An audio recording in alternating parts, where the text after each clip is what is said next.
Muy buenas tardes, familia Católica Radio. ¿Cómo están? Pues familia, yo espero que como cada semana ustedes estén listas y listos, oiga, para comenzar con nuestro programa Somos Cuidadores. Familia, y si usted me está escuchando, sepa que ya son las 3:10 de la tarde, momento en el que usted se toma un café junto a nosotros. Y como cada semana les saluda el doctor Ángel Muñoz Alicea, el director de la Escuela para Cuidadores de Adultos Mayores de la Pontificia Universidad Católica de Puerto Rico.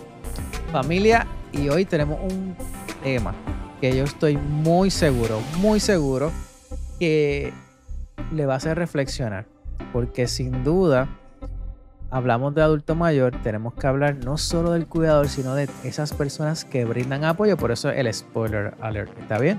Antes del programa, antes del tema y que conozca quién nos acompaña hoy, quiero que, mire, como cada semana extenderle un agradecimiento a esos cuidadores que nos acompañan semana tras semana, que nos envían sus correos electrónicos para, mira, los saludos, las preguntas y el agradecimiento. Sin duda, ustedes nos dan esa chispa, esa energía para poder continuar con la labor que realizamos desde aquí, desde Somos Cuidadores y desde la Escuela para Cuidadores de Adultos Mayores. Así que si usted por alguna razón, mire la que sea, se perdió el programa de la semana pasada, yo le invito que cuando termine el programa, no es ahora familia, al terminar, usted acceda a la plataforma de YouTube y mire en el buscador escriba Somos Cuidadores para que vea el video. Pero si a usted le gusta en formato de podcast porque quiere escucharlo mientras conduce, mientras está haciendo alguna tarea en el hogar, pues recuerde que también está en formato de podcast en Spotify y en las diferentes plataformas bajo el mismo nombre. Somos Cuidadores. Ahí usted tiene horas de contenido. No solo el tema de la semana pasada, que estuvo genial con el doctor Enox Álvarez. Tiene también temas acerca del cuidado en el hogar, las demencias, el Alzheimer, el Parkinson, la estimulación cognitiva, lo que es la autosuplementación, los aspectos legales que los cuidadores y los adultos mayores deben conocer, como son las tutelas, los poderes, las decisiones anticipadas relacionadas con el aspecto médico, mire, entre otras. Son horas de contenido que están disponibles para ustedes 24/7 en el canal de Huellas del Futuro de la Pontificia Universidad Católica de Puerto Rico. Y recuerde que usted tiene solamente una tarea adicional, familia, solamente una, y es que el conocimiento es para compartir. Así que si usted conoce a alguien que se puede beneficiar de los diferentes temas, pero sobre todo de las recomendaciones que brindan nuestros invitados, pues mire, envíeselo, dele share para que conozca del asunto. De hecho, tengo que aprovechar y agradecer a los compañeros del Centro de Alzheimer del Departamento de Salud, porque sé que le envían las diferentes temáticas que trabajamos aquí a las personas para que se pongan, ¿verdad?, en contacto no solo con nosotros, sino también con las temáticas que pueden beneficiar. Así que a nuestros colegas del Centro para la Condición de Alzheimer y demás, y demencia relacionada, un gran abrazo por incluirnos en lo que es esta formación de país para nuestros cuidadores. Así que, espérate, es importante. Esto incluye también a nuestra familia extendida de Latinoamérica. Y para ustedes, familia de Latinoamérica, recuerden que tienen disponibles las formaciones que tiene Supercuidadores con la Escuela para Cuidadores. Usted lo que debe hacer es acceder a nuestra página de internet www.pucpr.edu. Mire, y tan pronto usted acceda, va a haber un botón que dice Nuevas Formaciones para Cuidadores y usted le va a dar ahí, va a darle clic, como decimos en buen español, clic, y ahí lo va a redirigir a la página donde usted va a ver todas las formaciones que tenemos. Tenemos para estudiantes, tenemos para cuidadores informales o familiares, pero también para profesionales, con diferentes masterclasses, videotutoriales, mire, entre otros, que usted va a tener acceso así y que están diseñados para ustedes. Recuerde utilizar el código que aparece en la página para que tengan los descuentos que le brinda la Escuela para Cuidadores como parte del compromiso de responsabilidad social de nuestra Pontificia Universidad Católica de Puerto Rico. Bueno, familia, ¿qué tenemos para hoy? Ya habiendo mencionado, ¿verdad? Las formaciones y demás. Como saben, hace poco celebramos el día y el mes del trabajador social. también del psicólogo, así que a mis colegas trabajadores sociales y psicólogos les envío un gran abrazo y un gracias, un enorme gracias por la labor que realizan para el bienestar de nuestro pueblo, de nuestro país y sobre todo de nuestros adultos mayores y sus cuidadores.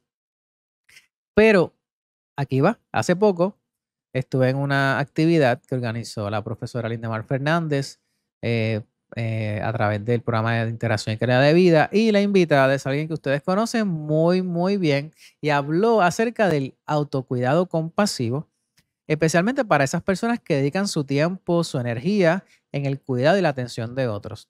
¿Y por qué hablamos esto, familia? Porque como hemos hablado una y otra vez, saben que en nuestro país la gran mayoría son adultos mayores. Bueno, realmente están cerca de ser una gran mayoría en los próximos años, pero el crecimiento es, mira, muy acelerado. Y muchas veces no solo el cuidador, sino también esa persona que le brinda el servicio a menudo enfrenta niveles de estrés, de agotamiento emocional y en algunos casos síntomas que pueden estar asociados con tristeza o depresión. De hecho, para que tengan una idea, el 40% de los cuidadores de adultos mayores en Latinoamérica reportan sentir algún tipo de afección emocional por la carga de cuidar. Pero, ¿qué pasa cuando quienes cuidan a nuestros adultos mayores no practican el bienestar físico, no se cuidan emocionalmente o se afecta la parte psicológica? Así que hoy, familia, nos acompaña alguien que ustedes conocen muy bien, aquellos que nos ven a través de YouTube, ya la están viendo en pantalla, a la doctora Marilia Pado Aquiles, que como saben ya es casi fija con nosotros aquí en Somos Cuidadores, quien tiene psicóloga clínica y consejera en rehabilitación. Así que, doctora Padua, gracias por estar de nuevo con nosotros aquí en Somos Cuidadores para hablar de este tema que está genial. Hola, hola, ya yo extrañaba este espacio porque yo soy reincidente de aquí, de este lugar y disfruto mucho cuando me invitan. Así que qué bueno estar de vuelta por aquí. Lo tenemos en cuenta. Así que, familia, es que usted tiene que escuchar nuestras conversaciones de cuando estamos hablando y de momento es como que, Marilia, ahí está el próximo tema para conversar. Y fue precisamente, doctora Padua, lo que sucedió en la actividad que brindó, que estuvo genial. De hecho, me acompañaron estudiantes de mi seminario de práctica de psicología clínica y quedaron encantados porque no habían visto, no habían caído en cuenta de que el profesional de ayuda también necesita autocuidado compasivo. Correcto, y es una de las facetas que a veces en el proceso de servir y ayudar olvidamos que para cuidar necesitamos cuidarnos. Así que es uno de los temas que más me apasiona, más me gusta compartir porque a veces se pasa por debajo de la mesa y no nos hacemos tan conscientes de cuán importante es poder trabajar sobre nuestro autocuidado. Importante, y podemos poner muchos calificativos, Claro. necesario, indispensable, porque a veces pensamos que podemos con todo, pero oye, pero no tenemos que maltratarnos en el camino. Así que, ¿qué le parece si para aquellos que aún no están familiarizados con el término, comenzamos con eso de qué es el autocuidado compasivo y cómo se puede tal vez diferenciar de lo que es un autocuidado tradicional? Claro que sí. Antes de hablar de lo que es autocuidado compasivo, debo empezar explicando lo que es la compasión, un poco para que se pueda entender de lleno el concepto, porque culturalmente la compasión, muchas personas coloquialmente lo pueden entender como una situación de pena, como cogerme pena, tenerme lástima. Y la realidad es que cuando nosotros hablamos de compasión dentro de lo que es los conceptos psicológicos y lo que es ¿verdad? Las profesiones de ayuda, nosotros estamos hablando de una sensibilidad ante el sufrimiento, pero que va atada a una actitud activa para sobrellevar el sufrimiento y hasta prevenirlo. Así que cuando nosotros estamos hablando de autocuidado compasivo, estamos hablando no solo de actividades que yo realizo para sentirme bien, porque eso sería autocuidado por sí solo, no se trata de una lista de cosas que yo hago para sentirme bien, sino se trata de una lista de cosas que yo hago para tratarme bien. Y esa parte es bien importante resaltarla porque el autocuidado compasivo se diferencia del autocuidado regular tal y como lo conocemos en que yo no hago para sentirme bien, sino yo me trato bien dentro de cualquier espacio que yo pueda estar. Y es algo que en muchas ocasiones los profesionales de ayuda pues olvidan o se enfocan demasiado en tratar bien hacia adelante, pero no necesariamente se devuelven. Recuerdo que cuando estábamos en la charla que ofrecí, hablaba de esa cuenta de banco, ¿verdad? Donde yo estoy constantemente dando o sacando de lo que yo tengo para ofrecer hacia adelante y a veces se me olvida depositar hacia atrás. Así que el autocuidado compasivo es eso, es darme a mí sin tener que cambiar o tener una lista de cosas para hacer, es poder proveerme bienestar de manera general a través de la forma en cómo me hablo, cómo me comprendo, cómo me atiendo. Así que De básicamente. hecho, para nuestra audiencia no es nuevo o no le es desconocido el esa comparación de la cuenta de banco emocional porque la doctora Akerkado lo utiliza mucho cuando nos visita. Así que miren familia cómo nuevamente le traen el término, en esta vez la doctora Padua, y me gusta mucho esa diferencia que mencionas porque a veces las personas es como que, ajá, ¿qué me digo? Pero no, es que yo me puedo tratar bien. Tomarme Correcto. tiempo para mí, entre otras cosas que ya como yo ya lo escuché, voy a tratar de no adelantarme, pero, pero sin duda es eso, esa diferencia en que a veces pensamos en lo que comúnmente o cotidianamente o coloquialmente se habla y es que, oye, podemos darle una mirada diferente al asunto y ser autocompasivos con uno, ¿verdad? El término lo dice autocompasivos porque como usted mencionó, sin duda, los cuidadores y los que brindan apoyo muchas veces dan la milla, pero súper extra. Y en el camino se van invisibilizando, se van desgastando y esto puede tener un impacto directo en sus otros roles de vida. Correcto. Y es bien importante traer el punto que el autocuidado, cuando yo utilizo un autocuidado compasivo, una de las primeras cosas que yo empiezo a hacer es entenderme, conocer mis emociones, darme cariño. Y les voy a dar un ejemplo sencillo. Supongamos o imaginemos que tenemos un bebé en la casa. Un bebé se levanta cada 2, 3 horas en la noche cuando están bien pequeñitos. Imaginemos que ese bebé se levantó, que está llorando, usted está muy cansado en el proceso, pero usted se tiene que levantar a calmarlo, a suplir sus necesidades. Usted lo hace con amor, usted lo hace con paciencia, usted lo hace con comprensión, porque usted sabe que ese bebé necesita satisfacer esas necesidades. Está pasando por un momento difícil probablemente. Así que uno no se molesta con el bebé por llorar, uno se despierta, uno lo atiende, uno lo cuida, uno, ¿verdad? Lo consuela. Básicamente eso es lo que propone el autocuidado. Cuando usted está pasando por un momento difícil o cuando usted ha identificado que hay ciertas necesidades que necesita atender, no es molestarse porque tengo que tomar una pausa, porque quizás no puedo cumplir con mis roles o porque quizás debo decir que no, es tratarse como a ese bebé se le trata. Básicamente es sacar ese espacio para maternarnos, ¿verdad? En el proceso, para cuidarnos, para protegernos y luego incorporarnos entonces a lo que viene siendo el proceso sin criticarnos, sin juzgarnos, haciéndonos muy, muy, muy conscientes de que el cansancio es totalmente natural, tanto como profesionales de la salud como cuidadores. Y es necesario tomar esas pausas, es súper necesario para poder recargar.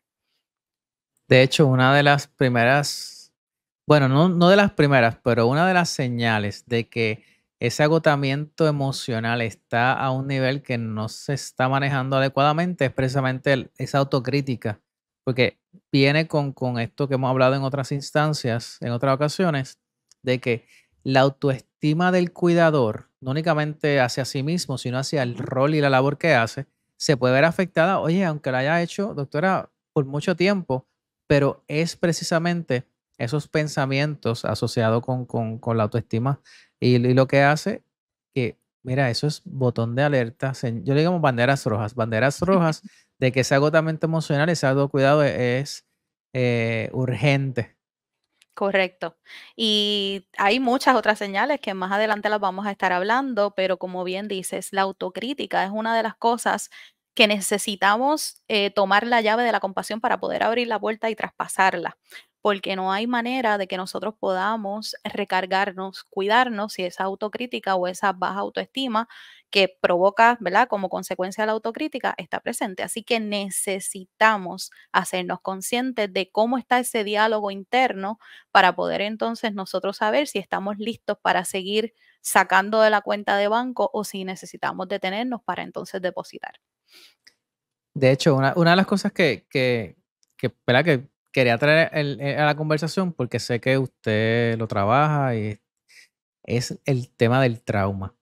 Y es que en otras ocasiones, familia, si usted no ha visto el tema del trauma, le invito a que busque en nuestro canal de YouTube, en el de la Pontificia Universidad Católica de Puerto Rico, para que vea el tema del trauma, que la doctora lo ha trabajado en otras invitaciones que ha tenido aquí en el programa. Pero Marilia, el tema del trauma es particular porque personas que han vivido un trauma, de alguna manera, el autocuidarse a sí mismo puede estar incluso aún más comprometido. ¿Podría afectar ese trauma, esa capacidad de la persona de autocuidarse? Definitivamente, y a veces hace que ese autocuidado no esté presente. El trauma, cuando una persona experimenta trauma, en muchas ocasiones sufre una desconexión a nivel emocional porque vive una constante hipervigilancia por sobrevivir, porque no le pase nada malo, por poder manejarse. Y el trauma trae consigo secuelas que hace que la persona se sienta culpable, pueda sentir vergüenza, se autocritica, porque en muchas ocasiones, dependiendo del tipo de trauma que sea, la persona se puede responsabilizar. Entonces, cuando la persona prioriza la supervivencia, ¿verdad? El poder sobrevivir a esta situación tan difícil que está atravesando, en ocasiones se le olvida conectarse consigo mismo, se le olvida cuidarse como cuidaría de otra persona, se le olvida en ocasiones ser compasivo al momento de hablarse, porque si nosotros hablamos, ¿verdad?, de lo que viene siendo la autocrítica, una de las cosas que más afecta a la autocrítica es cuando la persona siente que no tiene control de ciertas situaciones. Entonces, una situación de trauma te expone a perder el control de lo, ¿verdad?, de lo que tú estás haciendo, de cómo tú te manejas. Entonces, cuando yo no estoy consciente de que lo único que yo puedo controlar y lo único que yo puedo manejar es a mí mismo, empiezo a tratar de controlar el entorno para no sentirme agobiado o agobiada o no seguir experimentando las mismas situaciones que experimento y termino olvidándome. Así que en efecto, el trauma tiene, ¿verdad? Un potencial, en ocasiones pudiera ser hasta autodestructivo porque lleva a la persona a buscar sobrevivir y no necesariamente a cuidarse. Entonces el autocuidado aquí, y sobre todo el autocuidado compasivo es esencial. Y yo me gusta siempre incluir, ¿verdad?, lo que son ejemplos y en este caso, cuando hay una persona con trauma y nosotros estamos dentro de un proceso de intervención, siempre se le pide que piense qué le diría a uno de sus mejores amigos, a un familiar, a una persona que ama o que quiere mucho, que esté experimentando esa situación de trauma. Por ejemplo, típicamente nosotros le decimos, estoy aquí para ti, no estás solo, esto no es tu culpa, esto va a pasar, pero cuando esa persona no ha cogido esa llave, ¿verdad? Usando la misma analogía de ahorita y ha abierto la puerta de la compasión, probablemente su diálogo interno lo lleve a decir, fuiste culpable, pudiste haber hecho esto, pudiste haber hecho lo otro, hubieses podido prevenir ciertas situaciones, cuando la realidad no hay control. A veces muchas situaciones traumáticas suceden y la persona no tiene control de lo que está pasando en su entorno. Así que la autocompasión es clave, ese autocuidado compasivo clave cuando de trauma se está hablando. Así que familia, como escucha, yo creo que la doctora lo ha explicado ahí al detalle. Yo creo doctora, esa situación de aparte, la mezcla del trauma con la parte, con el efecto emocional que tiene y el impacto psicológico, porque, ¿verdad? Para aquellos que no escuchan, lo podemos hablar en otro momento, Claro. pero no es lo mismo, se relacionan, pero no es lo mismo. Eh, y esto sin duda tiene un efecto en el que cuida, pero también en el que recibe el cuidado porque está viendo el deterioro, porque siente la culpa de que esto se está causando porque yo tengo un nivel de dependencia. Ujú. Se está causando porque yo ya no me puedo valer por mí mismo. Y eso pues repercute en el asunto. Y de hecho, una de las cosas que hemos hablado y que siempre trabajamos en la escuela para cuidadores es realizar la tarea no es lo único que hay que contemplar para cuidar o atender o apoyar bien, porque podemos tener la tarea check, ¿verdad? La realizamos, magnífico, pero ¿cómo fue ese proceso, ese trato, esos comentarios? Y ahí entonces que los cuidadores se van dando cuenta de que, como había mencionado la doctora Padua, esa cuenta emocional está, mira, en negativo, como dice la doctora Kelcado, está en negativo esa cuenta. Así que, doctora, nosotros tenemos que ir a una pausa. Me gustaría cuando regresemos, tal vez precisamente hablar ese efecto emocional o psicológico que puede tener que son comunes, digamos, ¿verdad? O más Ujú. frecuentes en este tema en cuanto a los cuidadores, pero me gustaría que toquemos también en el que trabaja. Cuando digo el que trabaja, el que le brinda un servicio de apoyo a esta familia integrada por cuidador y adulto mayor. Y Claro, obviamente no podemos irnos sin ejemplos, técnicas, sugerencias, porque imagínense, eso es parte de nuestra misión. ¿Está bien? Tenemos eso en perfecto. pendiente, ¿le parece? Súper, claro que sí. Pues bueno, familia de Católica Radio, recuerde que usted está escuchando su programa Somos Cuidadores por aquí, por Católica Radio 88.9 FM.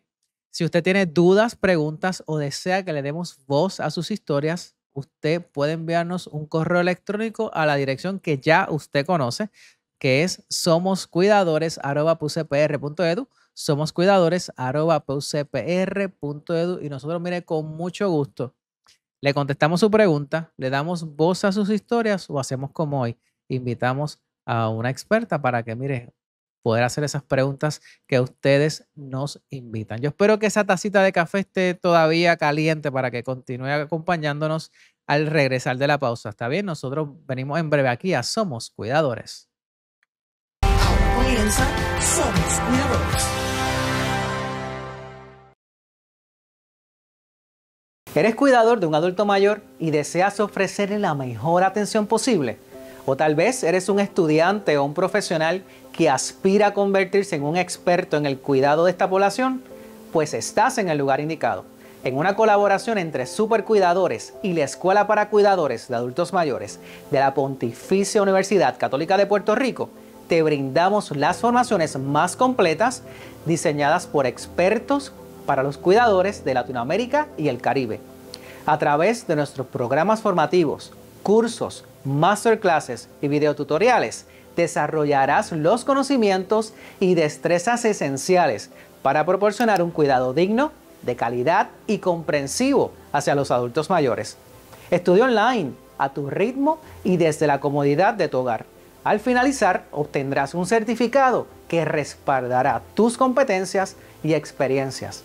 Elige tu formación y utiliza el código exclusivo de la Escuela para Cuidadores de Adultos Mayores para dar un gran paso y transformar tu futuro con los pioneros en el cuidado de los adultos mayores. La pregunta es, ¿estás listo para convertirte en un profesional?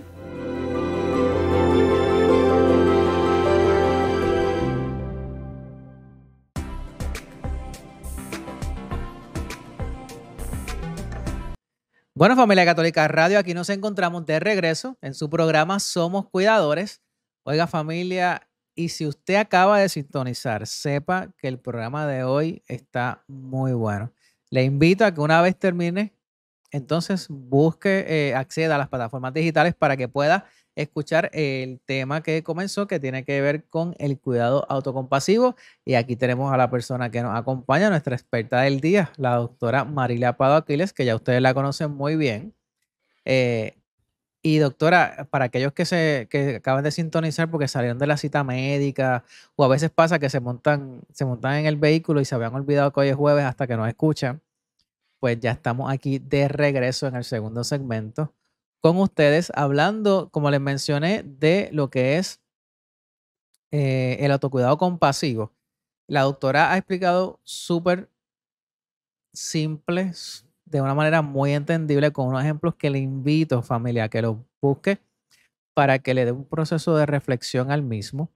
Y doctora, antes de irnos a la pausa, dejamos como que ese preámbulo, ¿verdad? De dónde íbamos a continuar. Y de hecho, antes de preámbulo, hablando de eso, familia, la semana que viene nosotros estamos celebrando nuestro tercer aniversario. Así que, doctora, eso está, mira, ya usted ha sido parte de esto. Así que la semana que viene, gracias a Dios, se celebran varias cosas. Se celebra el Día del Cuidador y el tercer año de Somos Cuidadores, que les quiero dar muchas gracias a todos aquellos que nos siguen, que nos acompañan cada día. Pero entonces, retomando el tema de hoy, dejamos sobre el tintero la parte de cuáles eran o cuáles son esos efectos emocionales, tal vez psicológicos, que son más comunes o frecuentes en esas personas que apoyan a un adulto mayor y de alguna manera tienen un impacto, ¿verdad? Con podemos decir una ausencia o una carencia de autocuidado. Sí, le podemos llamar carencia de autocuidado. Primeramente, felicidades por esos 3 años y gracias por hacerme Gracias. formar parte de él. Oye, Retomando entonces la pregunta, dentro de esos efectos emocionales y psicológicos más comunes que se enfrentan, el principal o el más conocido es el agotamiento emocional, ya que muchas veces son largas horas de trabajo, tanto para el cuidador como para el profesional de ayuda, que no tienen suficiente tiempo para recargar energías y hoy les digo que no tienen suficiente tiempo ni tampoco tienen prácticas compasivas porque más adelante vamos a ver que son ejercicios bien sencillos que podemos integrar dentro de nuestra rutina. Así que ese primer síntoma de agotamiento emocional en ocasiones lleva al segundo síntoma que atraviesan los diferentes profesionales de la salud, ¿verdad? Del cuidado o que le brindan servicios al adulto mayor, pero que también pueden vivenciarlo los cuidadores y es la fatiga por compasión. Y cuando nosotros estamos hablando de fatiga por compasión es cuando yo estoy expuesto de forma excesiva a situaciones de sufrimiento de otros y es como si mi cerebro dijera, ok, quien está sufriendo eres tú, porque tengo una exposición constante a ese, ¿verdad? Ese adulto mayor o esa situación que viene siendo exposición a trauma o situaciones de mucho sufrimiento. Así que ese profesional de ayuda o ese cuidador se puede sentir drenado, puede sentir que no tiene apoyo o desconectarse a tal punto que lo llegue a un desgaste, ¿verdad? Profundo. Además, se pueden despertar sentimientos de culpa y aquí es bien interesante porque el profesional de ayuda puede sentir que no hace lo suficiente. ¿Por qué? Porque en ocasiones no puedo cambiar la situación que está viviendo esta persona a la que le estoy dando servicio. Igual el cuidador, de repente el cuidador está todo el tiempo pendiente a este adulto mayor y de momento dio la espalda para atender una situación y ese adulto mayor se cayó y ese sentimiento de culpa aumenta aun cuando nosotros estamos conscientes de que no tenemos control de todas las situaciones que están pasando. Y ese sentimiento de culpa, ya sea por brindar todo el tiempo la atención o por el contrario, o porque siento que no estoy brindando lo suficiente, hace que en algunas instancias las personas puedan sentir frustración, hasta resentimiento consigo mismo, así afectando entonces el diálogo interno y como hablamos ahorita, autoestima y eso es una cadena que lleva entonces a la persona a castigarse, autocastigarse en vez de autocuidarse. También hay otros síntomas o otros factores que pudieran darse como la ansiedad, síntomas depresivos. Y a mí me gusta mucho el concepto que voy a traer porque a veces no estamos tan conscientes de esto, pero cuando estamos cuidando de otros, ya sea ofreciendo un servicio X o como cuidador principal o cuidador secundario, tenemos una pérdida de identidad y es que vivimos nuestra vida a través de ese único rol que estamos asumiendo. Entonces, el doctor Ángel Muñoz, al igual que yo, somos psicólogos, pero somos más que eso y tenemos una vida personal. Igual el cuidador en ocasiones está tan envuelto en el rol de cuidar que se olvida del resto de sus áreas. Y entonces esa pérdida de identidad hace que no haya un sentido de vida o un propósito y pueda redundar eventualmente en una desesperanza, en sintomatología depresiva o en el último concepto que voy a traer, que es el aislamiento y la soledad, porque en ocasiones cuando yo estoy todo el tiempo, por ejemplo, trabajando, me dedico muchas horas a trabajar, a atender, ¿verdad? Los clientes, pacientes, lo que sea que la persona, ¿verdad? Que se le esté ofreciendo el servicio, o cuando yo estoy cuidando y solo me dedico a cuidar, mis conexiones sociales se limitan. eh, Me tiendo a aislar y no sé cuál es tu impresión, Ángel, pero yo siempre he dicho que la profesión de salud mental y de conducta tiende a ser una profesión sola porque sí. eres tú con la persona que tú estás atendiendo. Entonces, en ese sentido, ese aislamiento que estoy teniendo constantemente, si yo no rompo con él y si no tomo espacios para ser compasivo conmigo mismo, redunda eventualmente en problemas que pudieran ser, ¿verdad?, de forma más crónica. De hecho, mencionaste algo que me gustaría resaltar y es que una de las profesiones con el tema de los adultos mayores y las necesidades que tienen, que podemos, ¿verdad? Como decimos, como sociedad podemos diferir muchísimo, pero Ujú, sin duda es una de las más que está presente para atender, para manejar, para resolver, es la de los trabajadores sociales.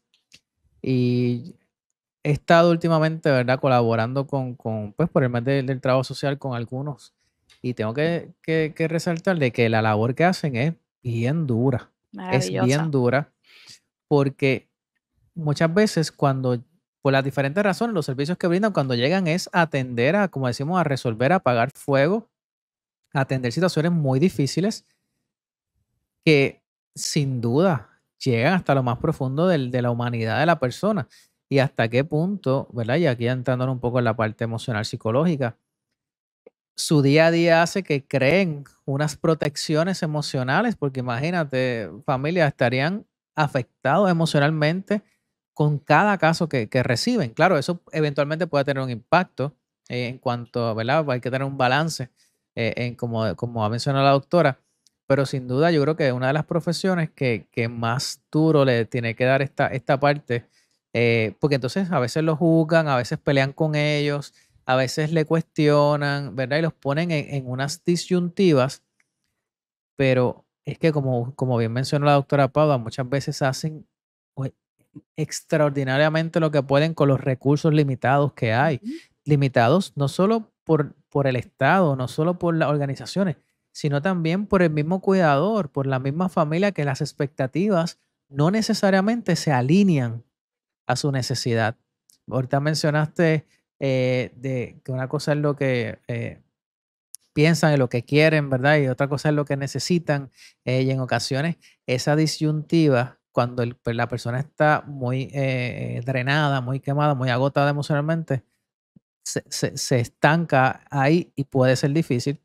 Y por último, yo creo que la parte, como bien mencionaste, del profesional de la salud mental, hoy precisamente le comentaba a una compañera, a una estudiante, que los pacientes no suelen sanar, no suelen, como ellos dicen, curarse, ¿verdad? Y lo digo entre comillas para que no escuchen, Ujú. en la sala de terapia. Es un proceso que puede pasar días, semanas, donde en algún punto a esa persona, como decimos en nuestro argot, doctora, le hace clic Ujú. esa conversación y ahí, pero no necesariamente regresan a decir, doctor o doctora, hice clic, gracias. Muchas veces continúan con su vida porque eso puede pasar incluso meses después Correcto. y no es una profesión, ¿verdad? Que decimos, pues viene a darme review, no lo esperamos tampoco, pero sin duda a veces nos quedamos pensando, ¿cómo le habrá ido a tal persona que dejó de venir, a ese cuidador que estaba y no es hasta a veces años después que lo encontramos, no sé si le ha pasado,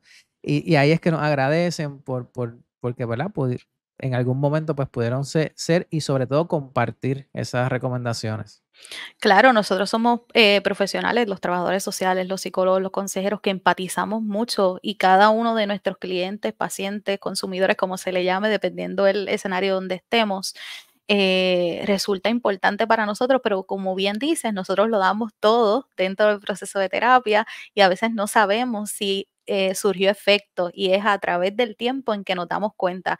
De hecho, un poco por esa línea, por eso es importante nosotros tener factores protectivos porque tenemos que reconocer también como profesionales que no vamos a tener necesariamente el feedback de la persona que nosotros estamos atendiendo. De hecho, esa no debe ser la esencia, ¿verdad? Por la que yo atiendo a una persona, pero quizás otros trabajos pues reciben quizás esa validación de parte de otras personas y nosotros no necesariamente. Así que es importante tener factores protectivos que nos permitan a nosotros hacernos conscientes de que estamos haciendo lo mejor con las herramientas que tenemos y eso es compasión.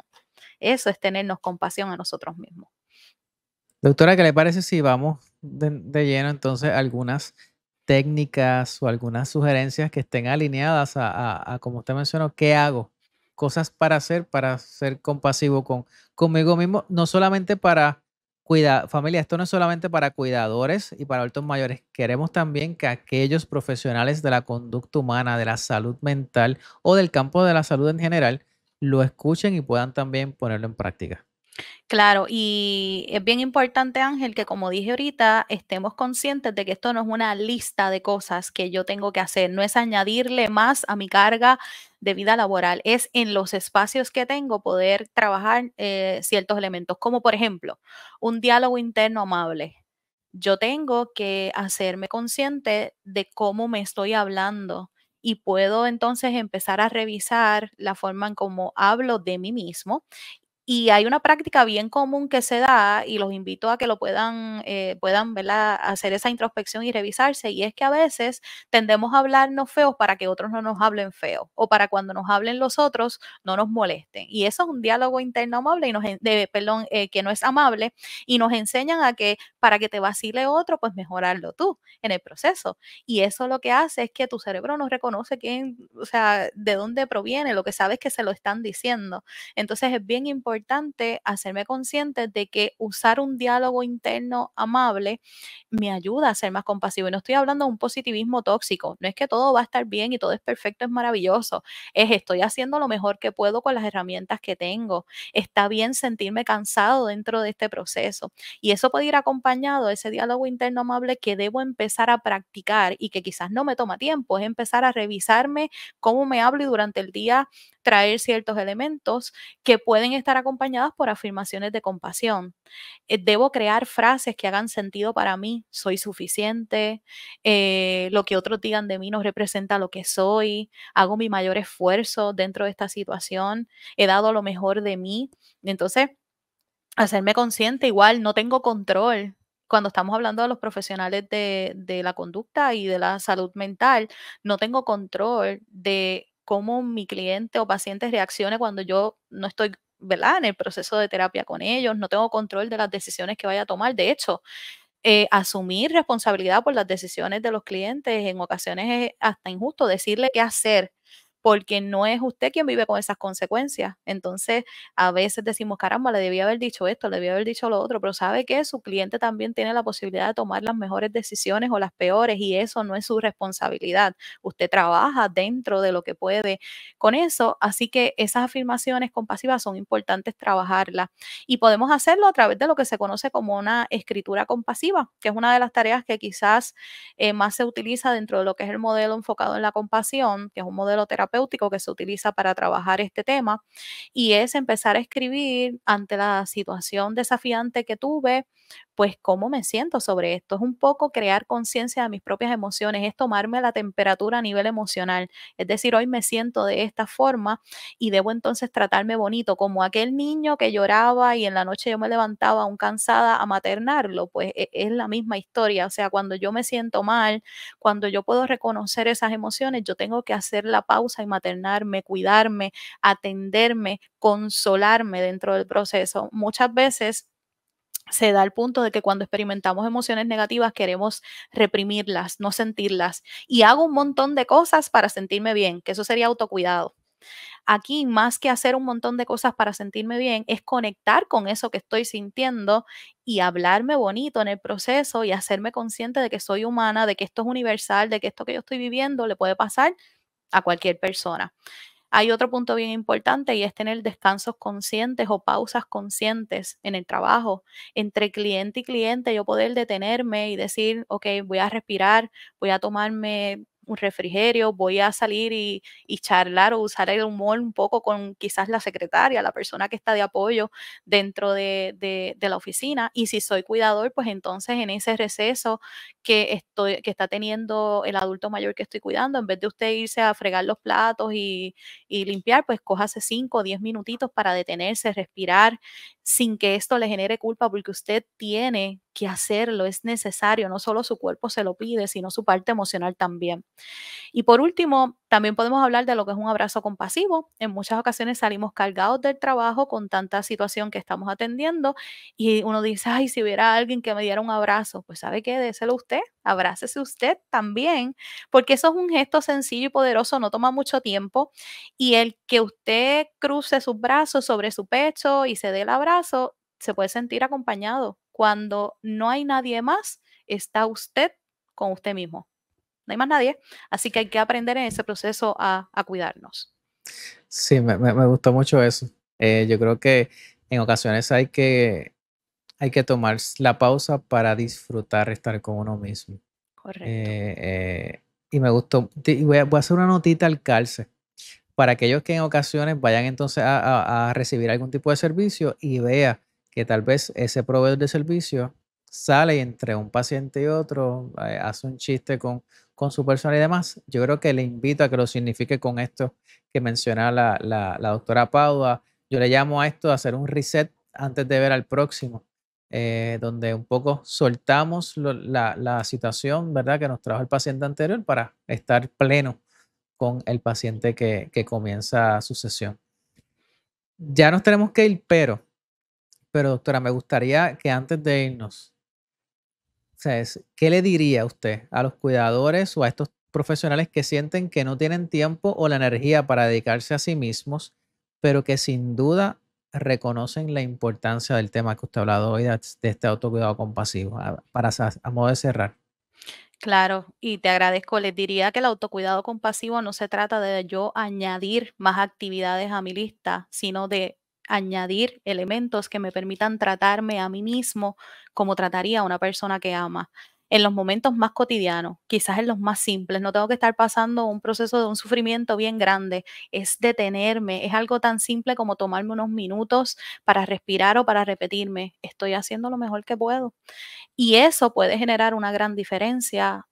Son pequeños gestos que hago por mí, que no requieren mucho tiempo, pero que en efecto van a redundar en lo que es bienestar. Así que autocuídese y sea compasivo con usted. Gracias, doctora. Para aquellos que tengan dudas, preguntas o quieran seguirla en las redes, ¿cómo pueden conseguirla? Me pueden conseguir en todas las redes como dra.mariliapadua, doctora Marilia Padua. Estoy en Instagram, en Facebook y a través del email que también es dramariliapadua@gmail.com. Así que allí a la orden siempre. Claro, para que puedan ver el contenido y las cosas que comparte la doctora, que tiene que ver en algunos casos con como el tema que hablamos hoy. De hecho, tiene uno sobre este tema que le invito a que lo busquen. Así que, doctora, gracias por acompañarnos hoy nuevamente. Y como usted sabe, familia, no es la última vez que habla la doctora con nosotros, porque ya ha sido, mira, una de nuestras colegas y colaboradoras regularmente. Así que gracias por eso. Gracias a ustedes y espero que celebren en grande esos 3 años. Siempre a la orden. Gracias. Así que, familia, ya usted sabe, le damos las gracias a la doctora Marilia Padua por siempre decirnos que sí, acompañarnos. Y recuerde que si usted necesita apoyo emocional, puede recibirlo en la Clínica Interdisciplinaria de Servicio a la Comunidad de la Pontificia Universidad Católica de Puerto Rico. Usted lo que debe hacer es llamar al 787-841-2000, extensión 2413 o 2414. De igual forma, si está atravesando por un proceso de pérdida y duelo, puede recibir el servicio de acompañamiento emocional que brinda la Oficina para el Manejo de Pérdida y Duelo de la Pontificia Universidad Católica de Puerto Rico. Lo que debe hacer es lo siguiente: usted puede llamar al 787-841-2000, extensión 1413, para que entonces se le pueda coordinar el servicio. Y este servicio es gratuito para aquellas personas que ven en Puerto Rico. ¿Está bien?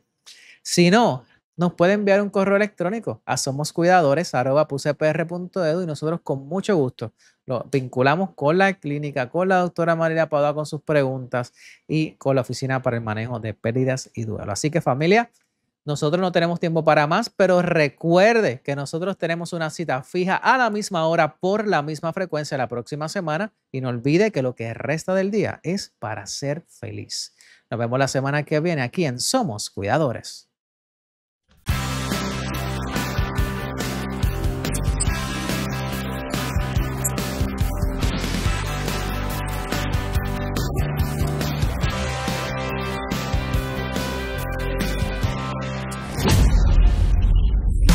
Somos Cuidadores.